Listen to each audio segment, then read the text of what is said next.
This is Andy Katz from NCAA.com and March Madness. First off, you've got your Power 36 and your AP poll. That's number one on your screen. Number two, we want to address, before we get to the rankings, the major injury news. Michigan State's Nick Ward is out for the foreseeable future with a broken hand. He had surgery on Sunday. This occurred in the Ohio State game. Tom Izzo, speaking to reporters on Monday, doesn't know how long he will be out for. Could be 2, 3, 4 weeks. The hope is he'll be back for the NCAA tournament, but we just don't know that yet.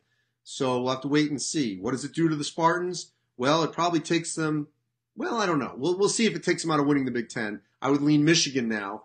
Xavier Tillman, Kenny Goins, they're going to have to be huge. Not having Joshua Langford, the feeling was they could recover from that. Maybe even still win the national championship. Not having Langford and Nick Ward, that's a lot to overcome. I don't care who you are, depth or no depth. Those are two guaranteed anchor starters in your junior class. A lot more responsibility on Cassius Winston, that's for sure. But we'll see how Tom Izzo handles this and the Spartans. So they're at number 10. They've got a Rutgers game, and they've got the first of two showdowns with Michigan coming up this weekend. So we'll see how that unfolds. The polls, we've got some similarities here finally. Duke, Gonzaga, Virginia, Kentucky, Tennessee, Nevada. Top 6, all the same, both sides of your screen. So the AP poll agreeing with me. And then I've got Carolina, who's playing great right now, at 7. Michigan at 8. Reverse for the AP poll. Michigan, I saw them in person. They look great against Maryland. Early in the week, they did not look good against Penn State and losing in Happy Valley. So that's why I kind of moved them down a spot. After that, Houston, Michigan State, despite the Ward injury, because obviously they still won without him at the end of the game. LSU, I've got them a little higher at 11. They're 13 in the AP poll. And the Tigers, great sweep at Kentucky, at Georgia. And then after that, you could really put teams in a lot of different ways. They're all flawed. They all could go deep in the tournament. I'm still high in Purdue despite losing to Maryland. Maryland had an awful start against Michigan. Good middle, bad ending. But Michigan was playing as well as I've seen them since I saw them early in the season against Villanova. So that was great to see from the Wolverines. Villanova, by the way, loses to St. John's in the Garden, where that's going to hurt Nova's seed because they don't have as many great wins this season as they did obviously in years past. Don't have the non-conference wins. St. John's desperately needed that. Desperately. They're going to get in the NCAA tournament. They're in my Power 36. Okay? I'm going to tell you one thing that may have surprised a lot of people here. And I keep hammering this every week, okay, that the rankings are different than the seedings. Example, at number 28 in my Power 36, the Illini, Illinois, okay? They're playing as well as any team in the Big Ten right now. That's how well Illinois is playing. And they've ripped off a number of wins in a row, beat Michigan State.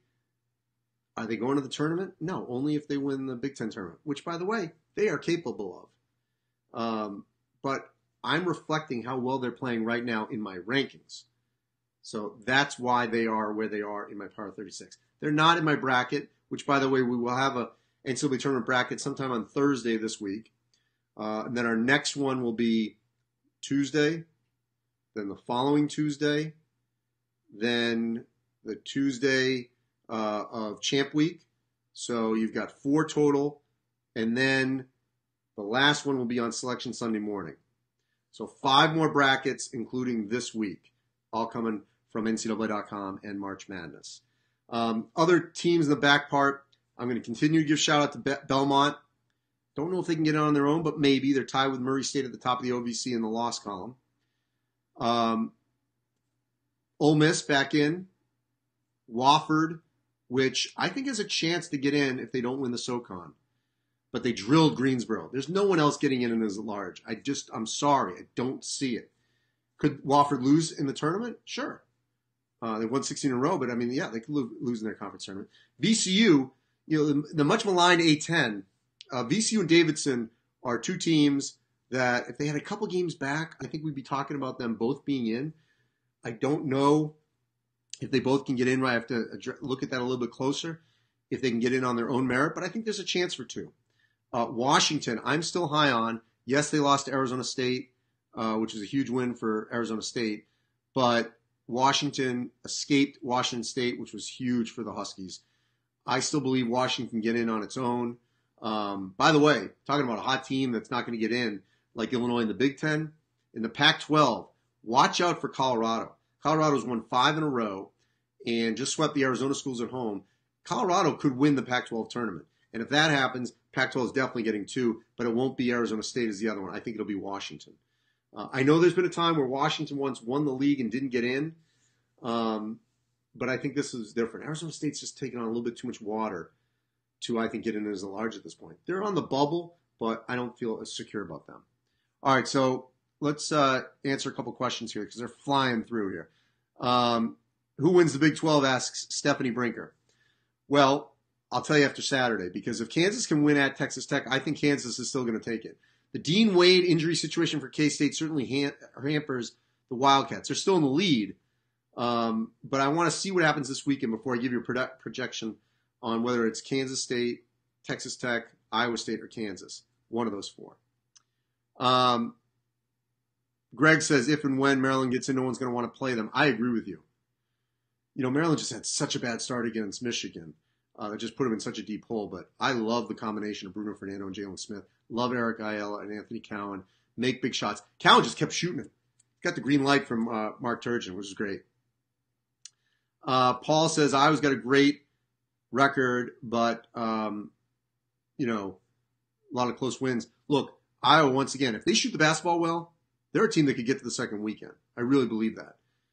And look, they're finding ways to win at Indiana, Northwestern, Rutgers. Big win against Maryland. Hey, Eric wants to know, he says it just stinks the Gators aren't in this year. Well, you know what? Hold it. The Gators win against Alabama on the road in Tuscaloosa puts them closer to getting in. Florida may just sneak in. Don't worry there. Stephen wants to know who's the hottest team in the country, who's the most improved player this season. All right, second part of that, Stephen, John Teskey from Michigan. By far the most improved player for me, from what I've seen, and one of the most important players in the country. In terms of the hottest teams right now, I'm going to say it's one of 3. It's one of either Gonzaga, Nevada, or Houston. One of those 3. You can take your pick. All 3 of those certainly can get to Minneapolis. Gonzaga is a favorite to get to Minneapolis. And my pick still to win the national championship. Will the Tar Heels beat Duke on Wednesday, asks Nicole. Well, they got to tighten up their defense. They cannot allow the transition buckets that Duke loves to get out and finish. Trey Jones versus Kobe White, great matchup. This will be by far Kobe White's toughest matchup because Trey Jones might be the best defender in the country. So, on the ball. I don't know if I'd say the winner of that matchup, but whoever can defend the transition, because Carolina likes to run. So whichever defense can stop transition baskets, that's the one that's going to win on Wednesday night, regardless where it is. All right. As always, thanks for watching. We only got, 3 more of these in the regular season before we hit the NCAA tournament. It's been a good ride. Let's keep it going. Thanks, everyone.